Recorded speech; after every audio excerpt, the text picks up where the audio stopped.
Spreek namens zuster hier, ze is een beetje verlegen. Donc je pose la question pour la sœur. Ze heeft misschien een beetje moeite mee dat Jezus Christus zelf God is. Elle a un peu la difficulté pour savoir de croire que Jésus est Dieu. Ja, aan de hand van de Bijbel heb ik het gewoon laten zien. En ze wilde de vraag dus stellen. Maar ik zei, stel je voor als de pastor zegt van, het is niet zo. Vertrouw je eerder men dan de Bijbel zelf? Donc je l'ai montré que non, c'est biblique, que Jésus est Dieu, mais après je l'ai aussi, donc je l'ai aussi dit que donc maintenant si un homme dit que si un homme contredit ça, est-ce que tu vas croire la Bible ou bien tu vas croire un homme? Ok. Qu'est-ce qui l'empêche de croire que Jésus est Dieu? Qu'est-ce qui l'empêche de croire que Jésus est Dieu? Ja, waarom geloof je niet dat Jezus God is? Of waarom heb je daar moeite mee? Omdat je zegt, Jezus is de Zoon van God. Zo heb ik het geleerd. Parce que tu dis que Jésus est le Fils de Dieu et c'est comme ça que j'ai Het zijn er toch appris. twee aparte mensen. Donc si tu dis que c'est le Fils de Dieu, là ça veut dire que ce sont deux personnes. Ok. Regarde, comment t'appelles-tu? Hoe heet jij? Christel. Christa? Christel. Christa, ok. As-tu un père? Heb je een vader? Ja. As-tu une mère? Heb je een moeder? Es-tu la fille de tes parents? Ben jij de ouders van jouw kinderen?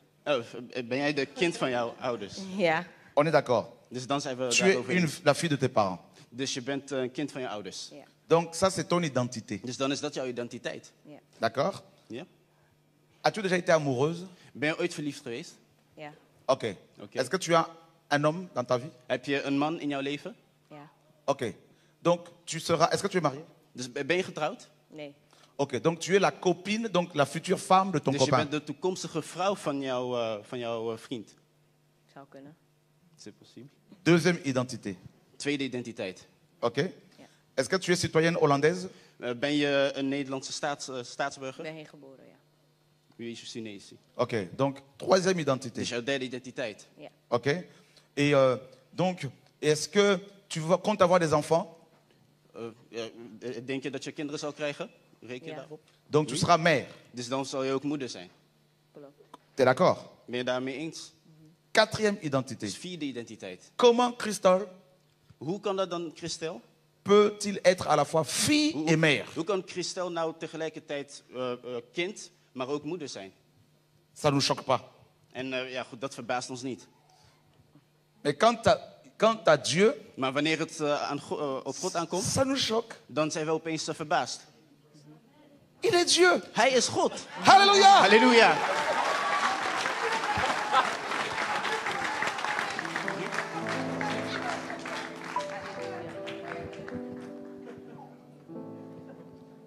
Je ne croyais pas, moi non plus. Ik had ook niet aan geloofd. J'étais un grand ouf, un malade. Sur Ik Paris. was zo'n gekke iemand. Ik was een gangster in mijn verleden. Avec mon pistolet, tout ça. Met mijn pistool. Jusqu'à ce que Dieu m'amène là-haut. Totdat de Heer mij naar boven naar de hemel had ontvoerd. Et j'ai vu Jésus. Ik zag Jezus. Je lui ai posé la question, la même question. Ik stelde hem dezelfde vraag dat jij elke keer stelt.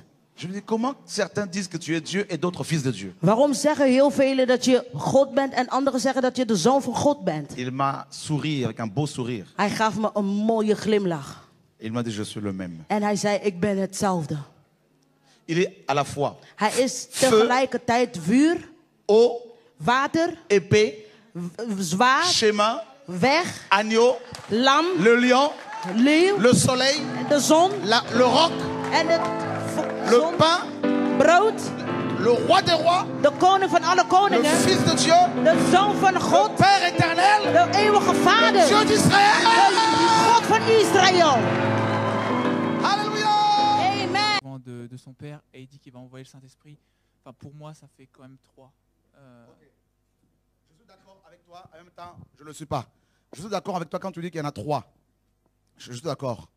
Mais en fait, est-ce que tu es d'accord que Jésus-Christ était 100% homme et 100% Dieu? Ok, tu le comprends parfaitement. Pas vraiment. Est-ce que tu crois qu'il est Dieu? Ok. Est-ce que tu crois qu'il était aussi homme? Donc il était 100% homme et 100% Dieu. Donc forcément tu le crois. Tu ne le comprends pas? Ok, parfait.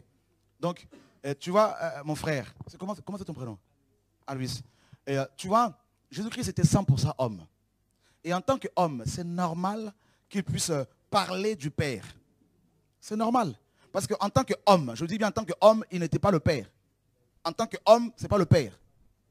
Tu vois ce que je veux dire? Parce qu'il était 100% homme. Parce que Dieu ne meurt pas. On est d'accord? Donc, c'est normal qu'en tant qu'homme, qu'il ne soit pas le Père. Parce que Dieu n'est pas homme. Dieu n'est pas humain. Dieu est esprit. Donc, c'est normal qu'en tant qu'homme, qu'il puisse parler au Père, qu'il puisse dire que le Père est plus grand que moi, que je vous enverrai un autre consolateur. Tout ça, c'est normal parce qu'il était 100% homme.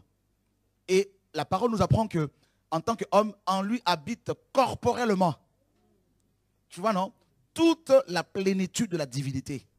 Donc, il n'y a pas un autre Dieu quelque part et Jésus dans un autre endroit. Tout ça, c'est pas ce que la parole nous apprend. Je suis d'accord avec toi que sur le plan humain, comprendre ces choses-là, c'est difficile.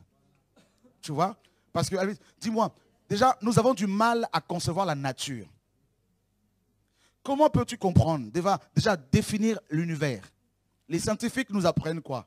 Que dans l'univers, il y a des centaines et des centaines de milliards de galaxies.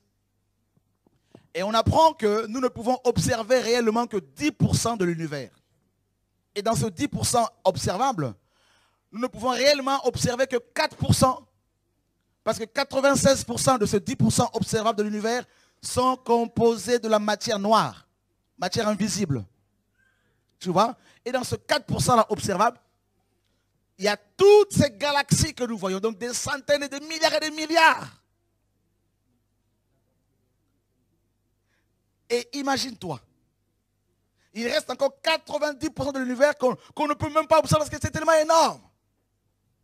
Et nous sommes dans la galaxie qu'on appelle la Voie lactée, qui compte à peu près entre 150 et 400 milliards d'étoiles qui sont des soleils, autour desquels orbitent des planètes, des milliards et des milliards de planètes. Et on apprend également que nous sommes seulement la périphérie de notre galaxie. Et notre système solaire est tellement énorme, tellement grand, qu'on n'a pas encore observé toutes les planètes qui se trouvent.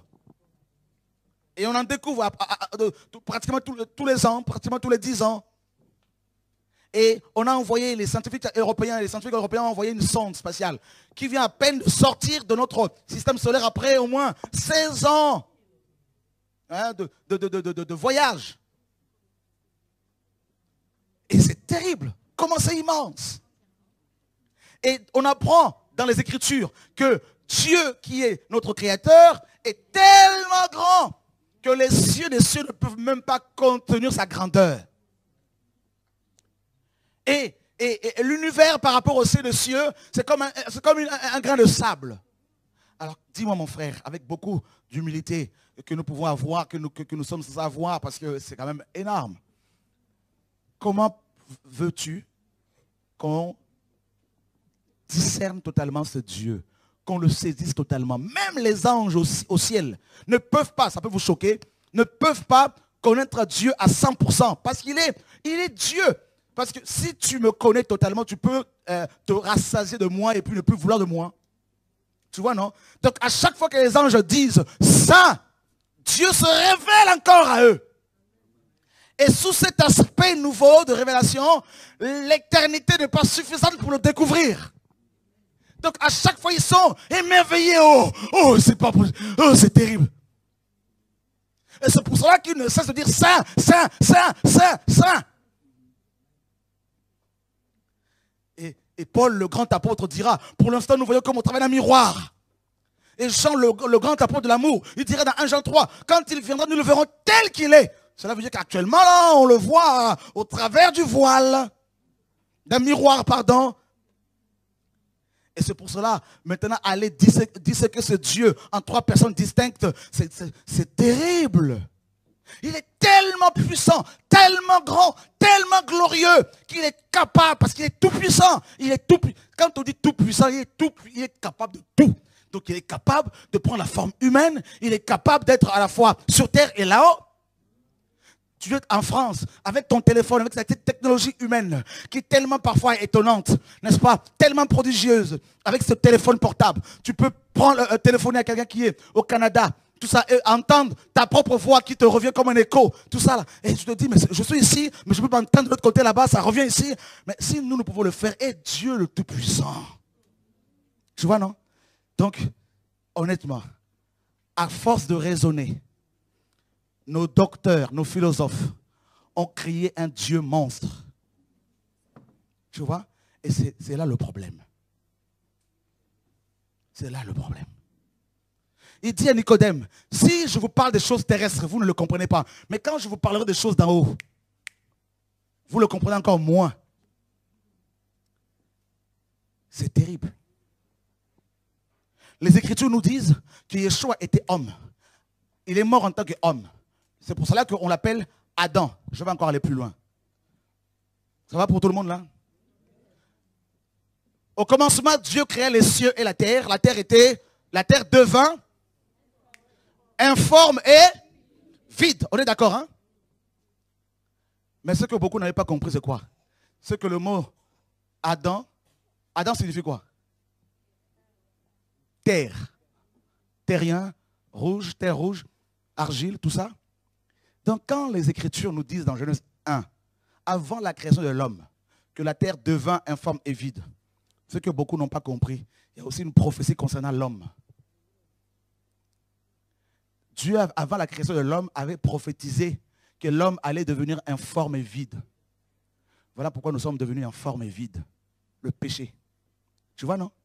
Et Dieu dira que, n'est-ce pas, la lumière paraisse avant de réformer, de former de nouveau, de guérir la terre. Que la lumière paraisse. Or, on sait que la lumière, c'est Yeshua. Ensuite, il va séparer la lumière avec les ténèbres et il va restaurer la terre. Et dans Genèse 1, avant la création de l'homme, avant sa chute, Dieu a parlé de la création de l'homme, de sa déformation et de sa restauration. Et c'est pour cela, mes amis, la parole nous dit que l'agneau de Dieu a été immolé dès la fondation du monde, avant que l'homme ne tombe, avant qu'il ne soit créé. Et dans Genèse 1 là-bas, que la lumière paraisse. Nous voyons déjà le retour de Yeshua. Que la lumière paraisse. Lève-toi, que ta lumière soit éclairée quand ta lumière arrive. C'est terrible. Et ensuite, qu'est-ce que nous apprenons? Dieu va séparer la lumière avec les ténèbres. C'est la séparation des boucs, des brebis et des boucs. Matthieu 25, quand la lumière va revenir, Yeshua. Mais tout est dans Genèse 1. Et qu'est-ce qu'on apprend ensuite? Et Dieu va prendre la forme humaine. Et 1 Corinthiens 15, Paul nous dit dans 1 Corinthiens 15 que Yeshua est le deuxième Adam. Donc Dieu maintenant pour te restaurer, me restaurer, à cause de notre maladie, nos maladies, à cause du péché, il a regardé Abraham, il était aussi contaminé. Il a regardé Élie, contaminé, Moïse, contaminé. Tous les humains, tous ont péché. Il a regardé à gauche, à droite, il n'y avait personne. Et qu'est-ce qu'il s'est dit? Je les aime tellement, ces terriens, je veux devenir comme eux. Je veux prendre un corps semblable à ce corps de péché. Tu vois, non?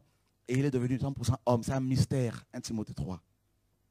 Dieu a été manifesté en chair. Et frère, pourquoi n'arrivons-nous pas à toucher les musulmans, beaucoup de musulmans, beaucoup de juifs? C'est parce que nous sommes chrétiens d'origine païenne. Et étant d'origine païenne, Égypte, Babylone, tout ça, nous avons des triades. C'est pour cela, Dieu disait aux Hébreux, parce qu'ils vivaient dans un monde où il y avait des triades, notamment en Égypte. Il est allé là-bas, il leur a dit, je suis un, le seul. Il n'y a pas d'autre Dieu. Il dit, à part moi, il n'y en a pas d'autre. Il a dit, à part moi, il n'y en a pas d'autre. Dans Ésaïe. Tu vois, non? Donc 100% homme et 100% Dieu. Ça reste ça nous paraît. Et quand il va revenir, on va tout saisir. Mais ne courons plus le risque d'aller le disséquer en 3 personnes distinctes. Parce que honnêtement, dans ta Bible, il n'y a aucun verset qui dit que Dieu est une personne. Le seul verset dont il est question par rapport à Dieu, où on parle de sa personne, l'empreinte de sa personne, on parle de Yeshua, le mot personne là en grec signifie aussi substance. Et les pères de l'Église qui sont à la base de la Trinité ont utilisé persona, ce terme romain qui signifie masque, pour parler de notre Dieu. Et c'est une insulte pour le fait d'appeler le Saint-Esprit personne. Dieu est esprit. C'est comme le vent, roak en hébreu, pneuma en grec. Comment peut-on saisir le vent? Ce n'est pas possible. Disséquer le vent, ce n'est pas possible. Essaye de couper le vent comme ça, là. C'est impossible. Si on ne peut pas le faire avec la nature, si on ne peut pas le faire avec le nombre 1, comment sommes-nous arrivés à le faire avec notre Dieu? Et Dieu pleure à cause de cela. J'étais comme toi. J'ai prêché cette doctrine pendant des années. J'ai fait des écoles de ministère où je formais des pasteurs, parfois plus de 300 pasteurs, où on enseignait ces choses-là. Tu vois, non? Et un beau jour comme ça, c'est une question d'illumination. Je ne dirais pas révélation parce que la révélation, c'est la Bible. L'illumination, photizo en grec, rendre évident. Et un jour comme ça, c'est comme un voile qui est tombé, qui est parti. Et j'ai demandé pardon, Seigneur. Waouh, Seigneur, pardonne-nous. 100% homme, 100% Dieu. Et en tant que Dieu, il n'est pas homme. En tant qu'homme, il n'est pas Dieu. On est d'accord. Donc, il fait ce qu'il veut. Tu vois? Il faut beaucoup de respect pour ce Dieu. Vous savez, les Juifs orthodoxes, ils ont plutôt la peur de Dieu. Mais nous, chrétiens d'origine païenne, on est tellement habitués avec cette grâce complètement mal expliquée qu'on n'a plus la crainte de Dieu. Du coup, on va le disséquer en plusieurs morceaux, tout ça, et c'est grave. Paul dit, même s'il y a plusieurs êtres, la 1 Corinthiens 8, qui s'appellent Dieu, qu'on appelle Dieu, plusieurs seigneurs dans ce monde, mais pour nous, il y a un seul Dieu. 5, verset 7. D'accord. Où il est écrit, il vint et il prit le livre de la main droite de celui qui était assis sur le trône. D'accord. Et ça m'a un peu perturbée en fait. Il vint et il prit le livre de la main droite de celui qui est assis sur le trône. Oui. C'est normal. Ça t'a perturbé parce que si Jésus est Dieu, hein? Comment ça se fait qu'il soit parti prendre le livre de la main droite de celui qui est assis sur le trône? Alors, c'est qui est assis sur le trône? Est-ce que tu peux lire juste le au-dessus? Et je vis au milieu du trône et des quatre... Au milieu du trône et des 4 êtres vivants. D'accord. Et au milieu des vieillards, un agneau qui était là comme immolé. D'accord. Donc l'agneau était assis où? Sur le trône. Sur le trône, mais à quel endroit? Au milieu. Au milieu. Bon, admettons que cet agneau ne soit pas Dieu lui-même. Si maintenant il n'est pas lui-même Dieu, ça poserait aussi un problème. Ça veut dire que le Père l'a écrasé. Tu vois, non? Est-ce que tu comprends mon raisonnement? On nous dit que l'agneau était assis au milieu du trône. Alors que il y a d'autres passages qui disent que Christ est assis à la droite. Alors quand on dit à la droite, on a l'impression que le Père est au milieu et Jésus-Christ est vraiment à la droite physiquement comme ça. Alors que ce n'est pas ça qu'il faut comprendre. C'est un langage, n'est-ce pas, symbolique. Comme quand la Bible dit que si ta main, ton œil droit est une occasion de chute pour toi, il faut l'arracher. Si tu l'arraches littéralement, tu vas avoir des problèmes. Ce livre est rempli tellement de symboles que on ne peut pas toujours faire une interprétation littérale. D'accord? Donc on peut, quand c'est comme ça, il y a des passages qu'il faut interpréter allégoriquement. Ce sont des allégories, des images, des symboles. L'agneau est assis au milieu du trône. C'est bien précisé. Alors imagine-toi maintenant, si il n'est pas lui-même Dieu, ça posera un problème parce que cela voudrait dire que le Père était assis sur l'agneau. Il était en train de l'écraser, de l'écrabouiller. Ça poserait un problème. Or, il y a un seul trône et un seul Dieu dessus. En fait, Dieu est tellement puissant. En fait, je veux prendre un autre passage pour répondre correctement à ta question. Merci Saint-Esprit. Est-ce que tu peux prendre Jean 1, 13 ?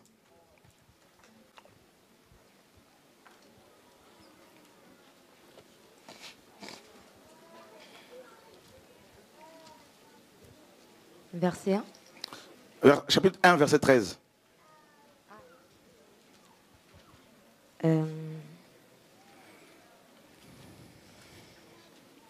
Lesquels sont nés, Jean 1, verset 13. Ouais. Lesquels sont nés non du sang, ni de la volonté de la chair. 3,13, pardon. Jean 3, 13.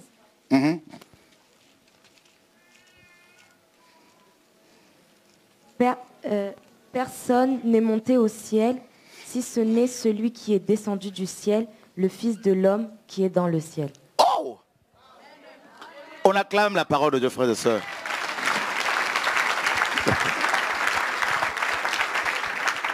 Regarde. On nous dit ici, qui parle ici? Jésus. Et quand il parlait ici, il était où? Sur terre. Hein? Sur terre. Sur la terre. Mais il dit qu'il est en même temps au ciel. Personne n'est descendu du ciel si ce n'est le Fils de l'homme qui est dans le ciel. Donc c'est quand même terrible. Il était ici et là-haut en même temps. En fait, Dieu nous paraît compliqué. Il est tellement puissant, il est tellement... Donc, il est... Attends, tu es ici, tu nous parles comme ça et en même temps tu dis que tu es là-haut, dans le ciel, sur le trône. Mais comment expliquer ça? C'est pour cela qu'il est Dieu. D'accord? Et il est capable de... Regarde, 1 Corinthiens 15. 1 Corinthiens 15. Ah, Dieu t'aime beaucoup. Est-ce que tu peux nous lire, s'il te plaît? 1 Corinthiens 15. Oui. Verset. Et verset 3. Je vous ai enseigné avant tout, comme je l'avais aussi reçu, que Christ est mort pour nos péchés selon les Écritures. Il a été enseveli et il est ressuscité le 3e jour selon les Écritures. Et il est apparu à Céphas, puis aux 12. Verset 6. Ensuite, il est apparu à plus de 500 frères à la fois. Ok, tu t'arrêtes là. On acclame Jésus de Nazareth.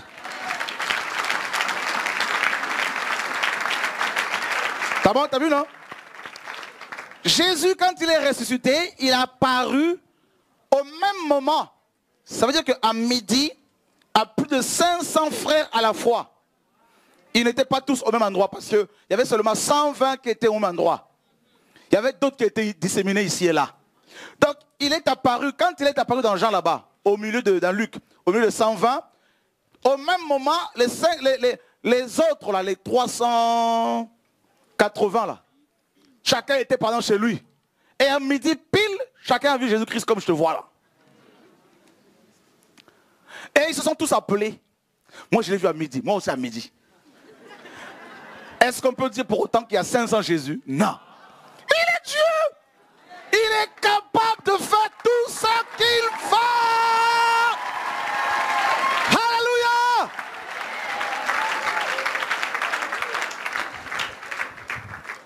Donc, il peut s'asseoir au milieu du trône. Il peut se lever. Et en même temps, revenir sur le trône. On dit, mais tout ça, c'est ça. Pour notre cabesse, là, c'est compliqué.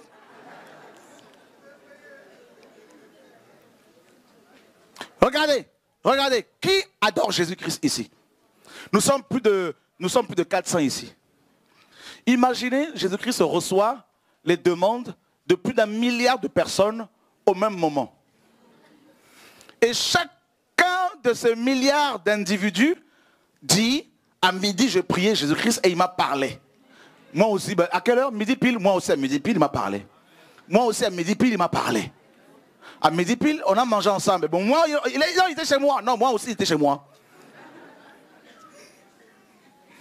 C'est terrible. Nous sommes trop limités pour comprendre un Dieu illimité.